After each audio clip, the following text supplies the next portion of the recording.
Google app স্ক্রিপ্টসের web app tutorial সিরিজের তৃতীয় পর্বে আপনাদের স্বাগতম।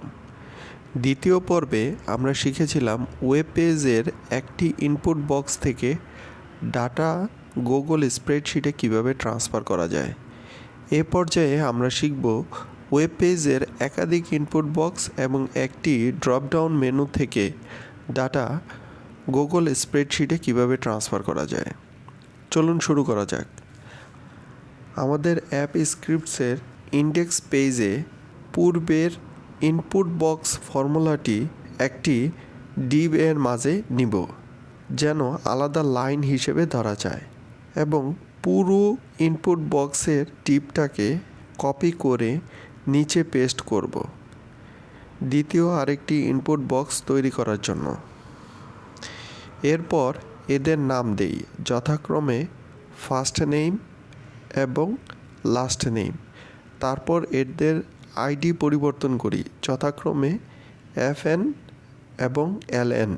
আবার আমরা ডিভ নেই এবং এর মাঝে ড্রপডাউন মেনু তৈরির জন্য সিলেক্ট নেই এবং একটি অপশন নেই, যেমন টিচার। এরপর অপশনটি কপি করে পরপর দুবার পেস্ট করি। পরবর্তী অপশন দুটিতে নাম দেই ডক্টর এবং ইঞ্জিনিয়ার। আমাদের এই ড্রপডাউন মেনু এর ডিভটাকে একটি আইডি দেই, যেমন প্রো, এবং এর একটি লেবেল সংযোগ করি, যেমন প্রফেশন। আমাদের নিচের সাবমিট বাটনটিকেও একটি ডিভের মাঝে নিয়ে আসি।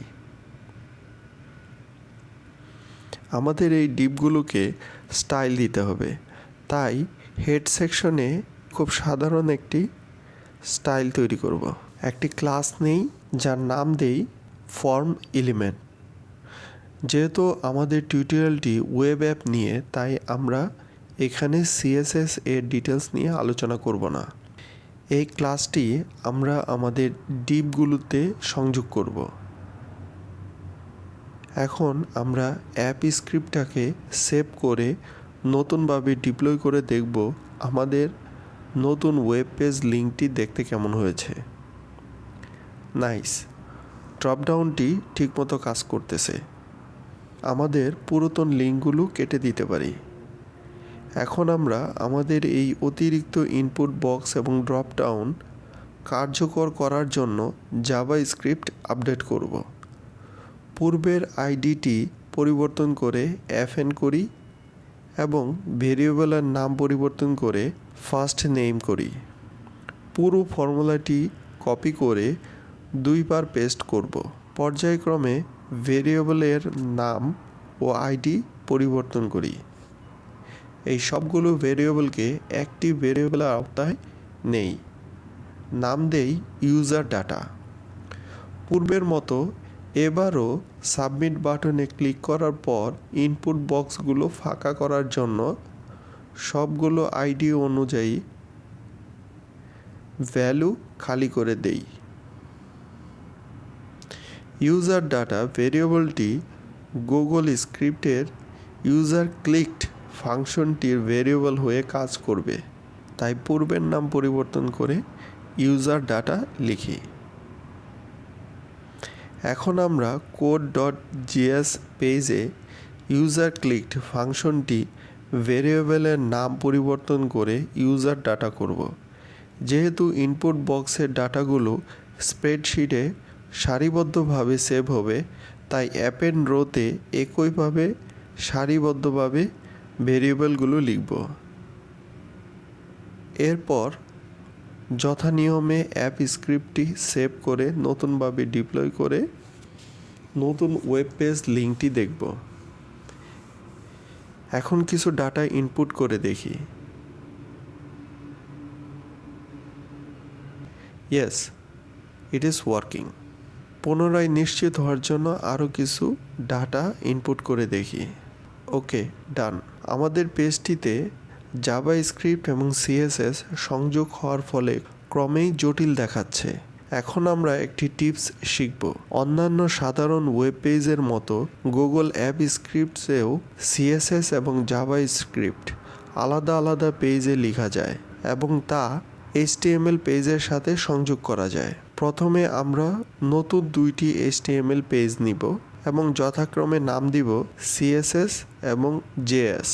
এরপর আমাদের ইন্ডেক্স পেজ থেকে স্টাইল অংশটি কাট করে CSS পেজে পেস্ট করব। একইভাবে ইন্ডেক্স পেজের স্ক্রিপ্ট অংশটি কাট করে JS পেজে পেস্ট করব। একটু গুছিয়ে লিখি। ইন্ডেক্স পেজের স্টাইল অংশে CSS পেজটির সংযোগ স্থাপনের জন্য একটি ফর্মুলা লিখব।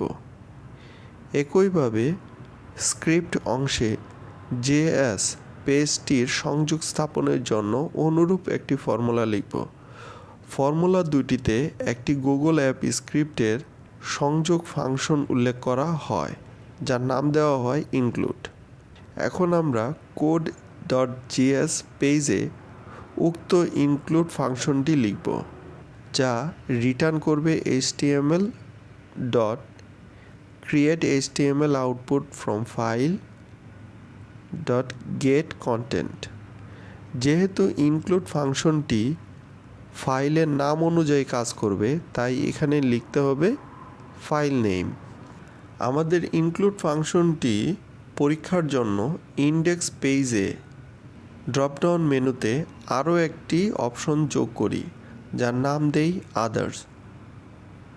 এরপর যথারীতি সেভ করে নতুনভাবে ডিপ্লয় করে নতুন ওয়েব পেজ লিঙ্কটি দেখব। ইয়েস, ড্রপডাউন মেনুতে নতুন অপশনটি শো করছে। এবার ডাটা ইনপুট করে আরও নিশ্চিত হতে পারি। খুব সহজে গুগল অ্যাপ স্ক্রিপ্টসের মাধ্যমে ওয়েব অ্যাপ শিখতে চাইলে আমার চ্যানেলটি সাবস্ক্রাইব করে রাখুন। পরবর্তীতে আরও অনেক ভিডিও দেখতে পাবেন। ধন্যবাদ।